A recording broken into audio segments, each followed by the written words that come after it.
Hello, and welcome to this mashup episode of ESG Talk, your go-to source for insights and advice from leaders in environment, social, and governance. I'm your host, Mandi McReynolds, Vice President of Global ESG and the Chief Sustainability Officer at Workiva. Today, we're replaying two very special episodes from this season that looked at how ESG is shaking up the C-suite, especially the roles of Chief Sustainability Officer and Chief Financial Officers. First up, we'll look back at my conversation with Bob Eccles, a leading authority on the integration of ESG, finance, and accounting. Let's listen in about how and why the Chief Sustainability Officer role is changing. Bob, thank you so much for joining the show. Hi, Mandi. How you doing? All right, well, let's dig right into it for our audience. In a recent article for the Harvard Business Review, you and a co-author, Allison Taylor, discussed how the role of the Chief Sustainability Officer is changing. You wrote, historically, CISOs have acted almost like PR executives. However, some CISOs are currently spearheading integration of material ESG, environment, social, and governance issues into corporate strategy.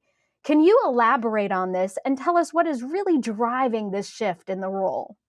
So maybe I can start by talking about Animal Farm. Did you read the book I Animal did. Farm? Remember Animal Farm?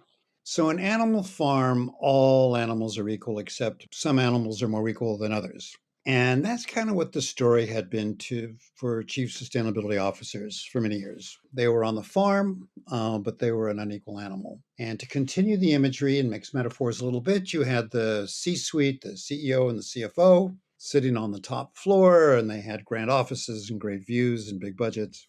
And the CSO was kind of down there in the boiler room with a little office, and they begged to get 1.5 FTE so they could publish an annual sustainability report. And there was this kind of nuclear detente between the CEO and the CSO, where it's another metaphor. The CSO didn't ask for too much in terms of resources, and the CEO didn't trash sustainability. And in fact, for a long time, it wasn't called sustainability. It was called corporate social responsibility. And I think that that was well-meaning, but it was also indicative that it was kind of a sideshow. It's like, okay, here's the company and it's doing the work with the more equal animals and it's making money. And then you've got a CSO to make sure that it's not doing any really bad things, to make sure kind of people in the neighborhood like you. And for a long time, that was really what the role of the CSO was. It was a lot of stakeholder engagement. And I'm not demeaning the stakeholder engagement. I think it's important, but it really wasn't core to what was going on in the business. And that was indicated by the disconnect between sustainability reporting and financial reporting. And although I joked about it a little bit, relatively limited resources. And I think in a lot of cases, you still see that to be the case that the CSO had. So that was kind of life for a long time. And then it changed. And what's interesting about it is it's changed and it's changing rapidly in certain industries. And I'll get into that over the past couple of years. And the way this whole thing came about, my friend who's a senior editor at HBR, Evan Harold, comes along and he says, well, we're kind of looking for some articles. So we went out and we interviewed, I think it was 26 CSOs and 32, 33 asset managers. And it was interesting because in my work, I'm pretty well connected in the investment community, asset owners and asset managers and public equity and private equity. I'm chair of KKR Sustainability Expert Advisory Council. I didn't tend to move in the CSO world all that much, because a lot of my work is more in reporting. I'm kind of on the sustainability reporting, a little bit more with CFOs. And so I interviewed a bunch of CSOs, and it was interesting because they were in a range of industries and in a range of countries. And what we found was this evolution in the role over the past couple of years. And I think it's being driven by a couple of things. And some of the stuff is more global and some of the stuff is more US specific. I think on a global basis, what you saw was the International Sustainability Standards Board get set up by the IFRS Foundation a couple of years ago. And I think it was in June they issued their two standards. There was, IFRS S1, general requirements, and S2 on climate. And you had the Green Deal with the EU taxonomy and the Corporate Sustainability Reporting Directive, and the European Financial Reporting Advisory Group sets up the Sustainability Reporting Board to set up European Sustainability Reporting Standards, all these acronyms. So you had the ISSB coming out with a set of standards, which they can't require. They're a standard setter, not a jurisdiction. So countries would have to mandate the use of ISSB. But the EU is a political, entity, and so it has said that all companies in Europe doing business in Europe above a pretty low threshold have to report according to the CSRD. So that raises the game big time for sustainability reporting. So just like you've got financial reporting, a set of standards, and you have assurance on them, and the EU is asking for assurance, and it was going to be the same thing with sustainability reporting. So I think that's one thing. I think a second thing is that there's been a lot of talk about how sustainability can contribute to corporate performance, but it's mostly been sort of good feelings, and I don't think it's been substantially demonstrated in a lot of cases by companies. And they'll have a few token slides in their capital markets day and their quarterly calls, but they were starting to feel like, okay, we need to be able to make the case for how sustainability contributes to financial performance, just like companies have to make the case for mergers and acquisitions, for going into new markets, for R&D investments. And so I think that would be a second factor. And then all of that coming together led to people recognizing that the CSO role needed to be more important, but for it to be more important, it had to change. Had to change in terms of resources, it had to change in terms of capabilities, and it had to change in terms of the types of people that it's got in that role. And it had to change in terms of how it thinks about materiality. And then there's concomitant changes that have to happen on the CFO side. So it's just like if the CSOs need to become fluent in financial talk so that they can, demonstrate the relationship between sustainability and financial performance, and the CFOs have to do so as well. Bob, I love that you are such a great storyteller and the background and context about the evolving role of the Chief Sustainability Officer and Chief Financial Officer. You also wrote that investor interest in sustainability has elevated CISOs and tied the role more closely to CFOs. Let's take a moment and educate our audience on how you've seen investor interest elevate the roles. And there you see again over the past couple of years, it's very interesting, this evolution where just like there's the lesser equal animals in the corporate side, Animal Farm applies to the asset manager side, where the most equal animals were the portfolio managers, and they were the boys and girls that got paid a lot of money, and they got to make portfolio allocation decisions and pick stocks and short stocks and do whatever they want to do. Then you had the less equal animals in the kind of ESG and the stewardship group when they did the proxy voting. For a long time, there was absolutely no engagement by the people that were in the stewardship group, let's call it, and the company. And just like there wasn't much engagement. And if there was, it was kind of like a tick the box thing. The same thing with the CSOs. Then what you started to see is the CSOs talking not only to the stewardship people, but talking to the portfolio managers. And just like the CFOs need to raise their game, and the portfolio managers need to raise their game because they need to take a point of view on what they think the material issues are. And you go from these conversations where you have the sustainability person talking to the CSO, and it's like this ticks the box exercise. Do you do TCFD reporting? Or are you a member of PRI? Da, da, da, da. Well, it wouldn't be PRI, the Global Compact. And there's probably nothing of that in that conversation that goes over to the portfolio manager. That is starting to change, right? So historically, CSOs have not engaged with investors, and they didn't know how to talk to investors.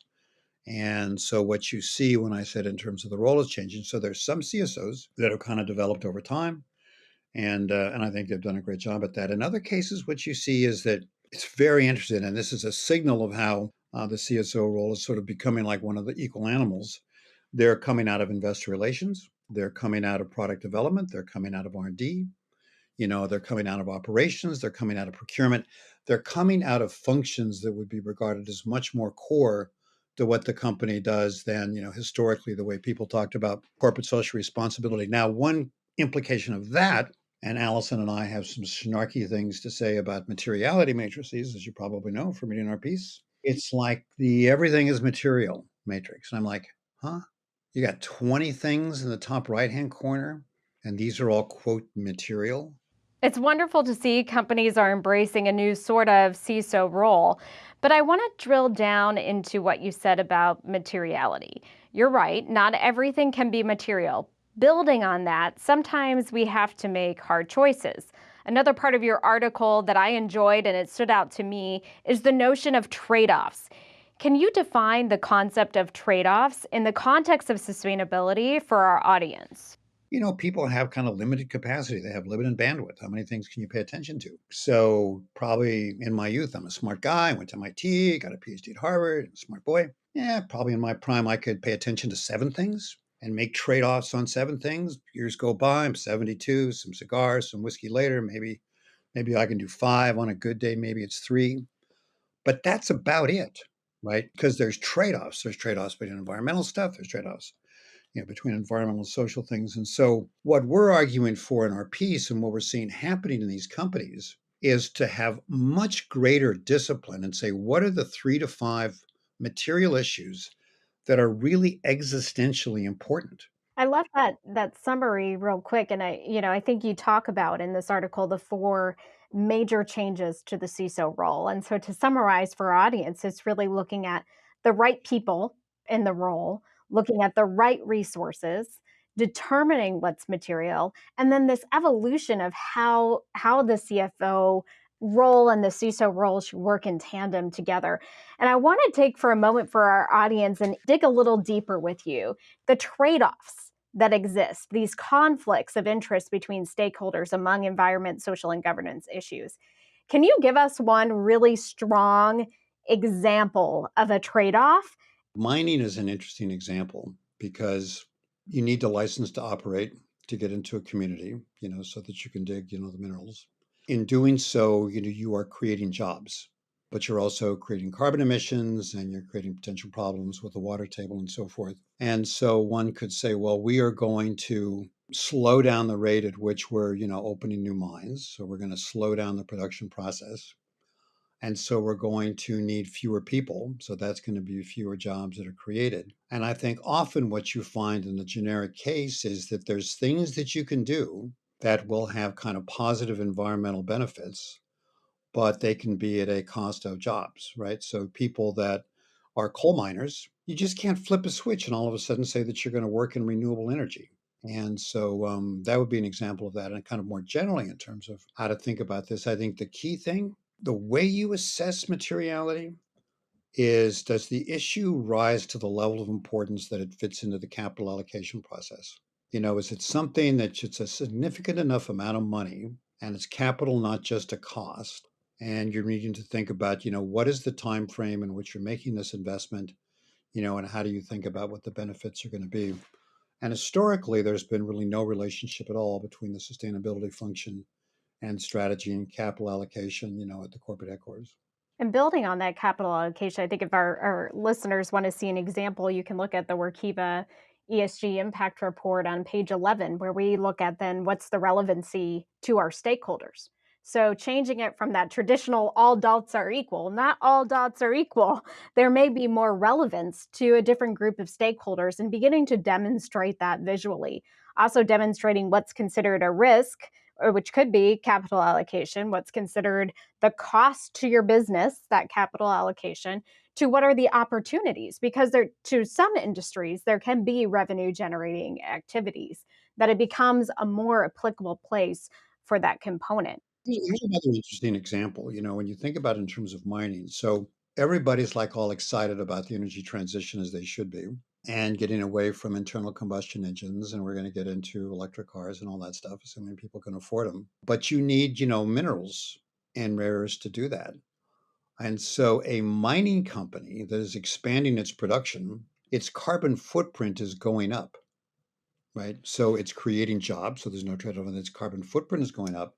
But then when you've got these whole kind of net zero targets and stuff that people are supposed to set, and trying to use carbon emissions as a proxy for transition risk, it doesn't always make sense, right? Because if you think about a mining company, it's probably a good sign for its future stock price that its carbon emissions are going up. I mean, it should do it in a responsible way and blah, blah, blah, all the things we know about. But, it's contributing to the energy transition. The way things are measured, it's not getting credit for the reduced emissions by having more electric cars and not having internal combustion engines. But if you just look at the company itself, and it'll be getting pressure from NGOs, its carbon footprint is going up. And as we look at that dynamic, what's interesting in your article is you really push into this idea that the CFO and CISO need to have a strategic relationship. You go as far to say maybe the CISO should report to the CFO. So as we think about these two groups working together, how do you think they could work together on global regulation to drive an impact for both business and society forward? So you're right. I mean, I think that the CFO, in the case of PMI Jenny, reports to Manuel Bebo, the CFO. So I think that's a really good reporting relationship. And I think the CEO can be fine, but it's better to have a strong relationship with the CFO involved in capital allocation than a token relationship, reporting relationship to the CSO or the CEO, I'm sorry, where they meet 1 or 2 times a year. The question going back to the standards. So the standards, companies can give input into regulation, but any one company's input is just any one company's input. So they're basically takers of regulation. Companies aren't makers of regulation. So I think what's important is that companies are very aware of the standards that are being developed, have been developed by the ISSB and by EFRAG in the ESRS. And I find a lot of them are really behind the curve on this because these things are coming and they're coming very quickly. And so this is where the CFO and the CSO need to work closely together because right now the CSO will have more the content language of what these things are that are going to be, these standards are being applied to. But the quality of internal control and measurement systems, and this is the kind of stuff you guys get into, the quality of these need to be raised by at least an order of magnitude. So you've got internal control and measurement systems and internal audit that's the same level of quality that you do with your financial reporting. And that's really in the bailiwick of the CFO. And so it raises this interesting question of does the responsibility for creating the report shift over from the CSO, which has historically been the case with the CFO not having his or her fingerprints on it at all, to the finance function is responsible for implementing these standards and having the systems and preparing the reports. And then it's, the CSO in conjunction with the CFO who explain, what these sustainability performance results mean and how they're connected to financial performance. And I think that's because, again, things are moving quickly. How that's going to sort out over time, we'll see. But somebody's budget's going to have to get bigger, whether it's the CFO or the CSO. Implementing these standards are not going to be cheap. And there'll be an investment up front, and it'll be cheaper over time through technology and all that. But that's, staring right ahead of us. Yeah, and I think as people formulate their task force, we're seeing changes. Our task force is chaired by our CFO. And we're seeing even involuntary regulation, even voluntary practices, not regulatory practices, CDP, for example, more CFOs signed off than it's been the CEO in the past or the chief sustainability officer as the highest officer signing off. And we're seeing a shift and a trend to it being the CFO. So we're watching still how the different elements come to play. But our team is already doing together with finance, legal, and the ESG team coming together, looking at gap analysis together. We're walking through together assurance and audit of our emissions and scaling to our other parts of our ESG reporting. And it's a collaborative effort across these three teams because, to your point, you need all players at the table working together as we move forward. I think you had a really interesting note where you said, if someone's hoping to become a CISO one day listening, they're going to have to start engaging executives and board members more. So what do you think is the one essential skill that a CISO 5 years from now is going to have to have? So I think that's the answer to that is pretty simple. They need to have much deeper knowledge of the industry that they're operating in and the company's strategy in that industry. The degree of knowledge that CSOs need to have of the industry, the competitive dynamics, what the competitors are doing, what the regulatory forces are, what their strategy is, how they distinctly stand out, what are their competitive strengths, what are their competitive weaknesses. That I think will really be the core skill that future CSOs need to have. And if they don't have that, then they're not going to be qualified to be a CSO. And that's why it's interesting. And you see a signal of that because the people that are going into this function, investor relations, R&D, procurement, product development, those functions have been varies a little bit by industry, but those are much closer to the kind of core business model of the company than being the CSR department those over here on the side taking care of stakeholders. I love that direction for our audience. Well, Bob, thank you so much for helping us unpack these four core areas thinking about how those listening in can have the right resources, prepare to be the right person in the role, seek to think about materiality differently and stakeholder engagement differently, and finally look at for that collaboration with a CFO or the future of the CFO and CISO being very well tied together. You did a much nicer job of summarizing the piece of my article than I did. So thanks for the clarification. That was good fun. Nice talking to you. Take care. All right, so we heard about the Chief Sustainability Officer role evolving. Next up, let's revisit my conversation with Maher Al-Haffar, the Chief Financial Officer of Cemex. Cemex is a global construction materials company, and like Workiva, they too are a member of the UN CFO Coalition for the SDGs.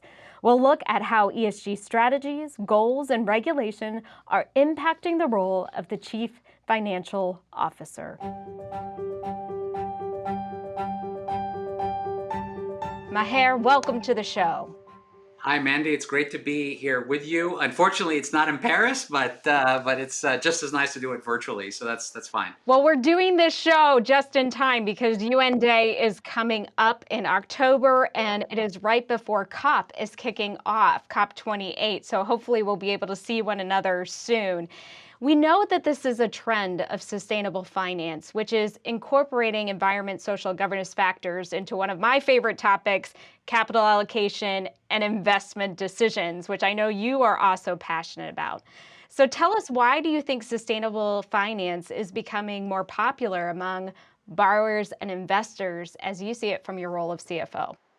Virtually everybody that I run into, and certainly other CFOs and CEOs that I talk to, believe that sustainability is just something that we cannot ignore. And in order to make things happen, frankly, we need to have everybody in the world aligning themselves, aligning the way they allocate capital, aligning the way that they manage their businesses to make sure that they're integrating, all elements of sustainability, but particularly those elements that deal with climate action.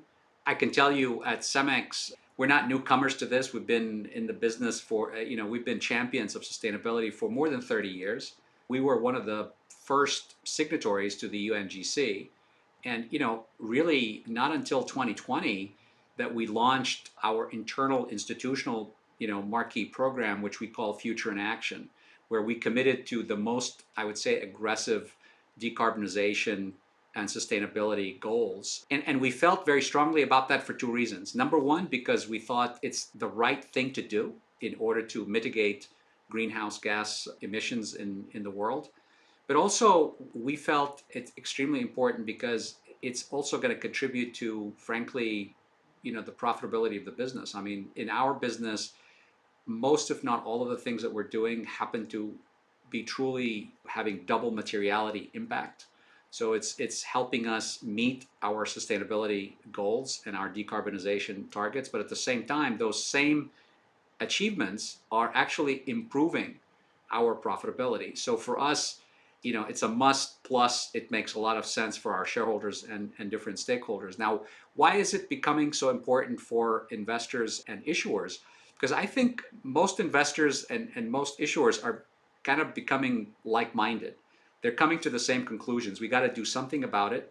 A very important way of doing something about it is to make sure that there is sufficient amount of capital and attention and measurement and vigilance about this, and that's precisely what's happening. And we're very big champions of that, and we can talk about it in the rest of the conversation. But we have actually, after putting out our Future in Action program, we committed to our shareholders and our stakeholders that we would align our financing strategies to sustainability KPIs to the tune of 85% of our debt stack by 2030 and 50% of our debt stack by 2025. The sustainability linked financings around the world are just absolutely growing. And as we see ourselves heading towards the latter part of our roadmaps, meaning the 2030 to 2050 part of the roadmap, where all of us will need to make some degree of investment in carbon capture, there the financing requirements become even more important, and the opportunities, interestingly enough, become more interesting. And we're finding a lot of a lot of, let's say, unprecedented partnership. We're seeing other industries coming into the picture. We're seeing financial investors, both in the debt and the equity side. So it's becoming quite an interesting ecosystem that is developing in a very positive way. And we're very excited about that. And we're trying to catalyze that process as much as possible. I appreciate the conversation and the leadership of Cemex when you kind of work it through that line of profitability, then looking at debt financing, and then your sustainability goals. It's this very holistic plan. And what I appreciate that you talked about is the CFO Coalition really shares back and forth this best practices and what we're learning from one another. In our case at Workiva, what we're learning in technology and reporting in mid-sized companies. You're taking a leadership role when it comes to the construction and material industries, thinking a little bit more proactively ahead. Now, I can imagine you sitting back 10 years ago as a practitioner in finance. Did you ever imagine that your world would be colliding and talking today about sustainable financing and debt financing being linked together? So tell us, how has this journey evolved for your role of the CFO, interlinking these environment, social, and governance goals? Yeah, I mean, it's funny that you asked that question because I never would have thought that I would have had anything to do with this. From my perspective as a CFO, I mean, there are obviously many positive things. There are many risks that we manage, that has to do with sustainability. And here I would like to kind of step back and say it's not just about the E, not about just the environmental part. It's also the social part. It's the governance part. And really, from my perspective, I got very interested and passionate about it because it really has to do with, how do we make sure as stewards of capital on behalf of our shareholders and ultimately as stewards of capital for the community, right? And there's no better position than being part of a company like Cemex that takes this extraordinarily seriously. It takes it extremely emotionally in a positive way. We have not only done things at the Cemex level, but we've also, been part of coalitions, whether it's at the industry level or at a global level. The UNGC CFO Coalition, when I found out about it, I immediately, talked to the team. I said, "Oh my God, Cemex has got to be part of this because we believe in all of these things. We want to share our experiences." And the UNGC has been really like a turntable, if you will. I think they've been quarterbacking this whole process, which is amazing. I think we're now at 70 or 71 founding CFOs. We're looking at growing the coalition significantly. I think we've come a long way. I have to tell you that our initial conversations when I first started learning about the UNGC CFO coalition, I started hearing all of these gigantic numbers in terms of the goals, and I thought, oh my God, this is just like, I don't want to say pie in the sky, but it was very aspirational. We were talking about aligning close to $500 billion in corporate SDG investments by 2025. We're talking about aligning more than 50% of total corporate investments with the SDGs. We're talking about having 80% linked to SDG finance or targets. These are all very, very ambitious targets. And yet, here we are a few years down the line, it's happening. It's actually happening. And even in our business, I mean, I think, if I were to take a look at 3-4 years ago, there was this consensus that coping with greenhouse gases and climate challenges is actually going to be detrimental to the business and it's going to be costly. And today we're getting calls from really totally surprising potential industrial partners that are talking to us about how could we work together on carbon capture and sequestration and usage and how can we turn it into useful things in this world as opposed to negative things. So there's a whole ecosystem momentum out there that is taking place, and it's very exciting to be part of that. And I think the UNGC, like I said, are doing a fantastic job being the quarterback to this whole process. And I'm super proud to be part of that initiative. Well, what a journey for the role of CFO, from personal ambition to corporate ambition to then partnerships that can create a huge change and revolution and impact, both for the finance of a company as well as the impact of the globe. Let's pivot a little bit more towards that macro level of impact to an organization. How are you seeing the emerging ESG reporting regulations impacting the office of the CFO and finance teams? So I feel that on the disclosure side, on the measurement side, the life of a CFO is definitely changing. I think that we are going to be asked to do a lot more. And I think that, at least in my view, I think that sustainability KPIs or metrics are going to take the same standards of regular financial disclosure. I mean, it's going to be exactly the same. And when I talk to our team in the company, I'm saying, guys, let's not treat this as something different. It's got to go through the same level of rigorousness, of transparency, of traceability, of auditability, of frequency of reporting, credibility, as we do with any of our financial disclosures that we make to the market. Because ultimately, it is going to be part of our financial disclosure. It is going to be part of the disclosures that we make to the market about the risks and the opportunities embedded in our business when we raise capital, whether it's debt capital or equity capital or whatever. And I think no company that needs capital is going to be able to somehow shirk that requirement. Frankly, I think that's the way it's going to be. Workiva recently did a study where we saw that there was a disconnect between executives and teams, feeling that there was the same level of due diligence and rigor. And what you did so fabulously there, that is a key takeaway for executives and leaders tuning in, is apply the same amount of rigor. Share that with your teams. Give that direction to your teams so that they can rally behind how we approach this world that's going to have a global agreement for financial and societal impact, but some nuances along the way. I love that you mentioned risk, and I wonder if we can just take a moment to touch on risk in our time together. Tell us how Cemex is integrating this idea of corporate risk management strategy into their ESG work. Tell us more about that.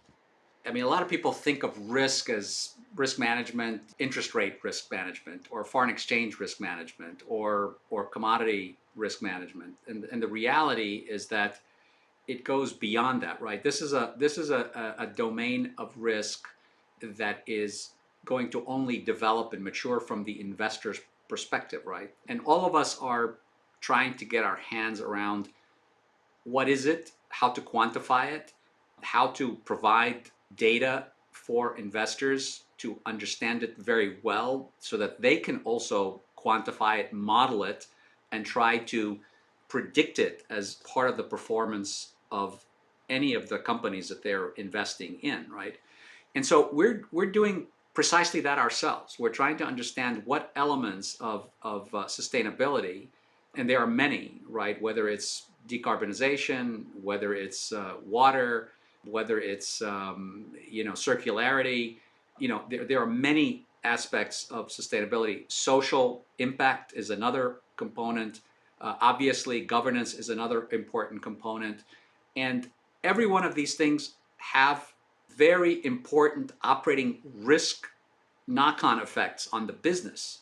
And we started back in 2015 getting into very detailed kind of MD&A sections in our integrated reports. When we all take a look at our business, we're all operating in several markets where the biggest purchaser of our products and services are governments that have massive infrastructure programs, whether it's in the US or in Mexico or in Europe or wherever, the rest of Latin America.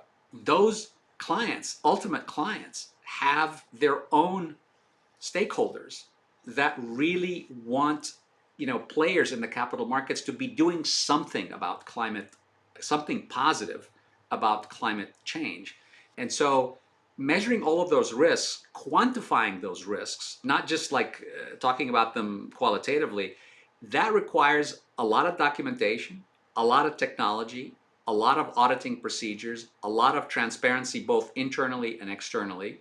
And it also means that all of our executives, like you mentioned a minute ago, they need to be just as concerned about this stuff as we are about producing cement or ready mix and delivering it to our customers. I mean, it is existential. And from my perspective as a CFO, I mean, I will say it's a challenge because we're still working things through in terms of modeling, is being able to have a quantitative ability to measure the impact and to manage the potential impact and maybe even profit from some of these knock-on effects that we're talking about, which is very important, right?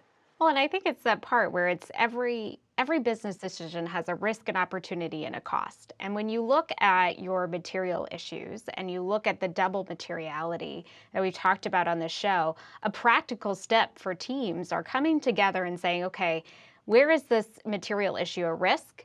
Where is it an opportunity? And one thing we're seeing out of practice sharing is start to even identify the emerging, right? What's coming up, but maybe you don't have enough data yet. Maybe it's just percolating among customers or regulators or those in your supply chain that you know you need to start monitoring it.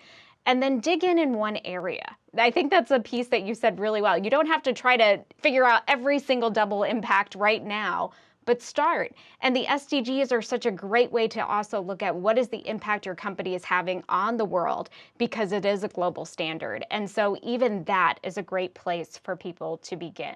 You mentioned the role of innovation and technology, and this is a show that loves to talk about innovation and technology. What role do you think that plays for the future of a CFO as they think about risk management, sustainable finance, ESG, and reporting?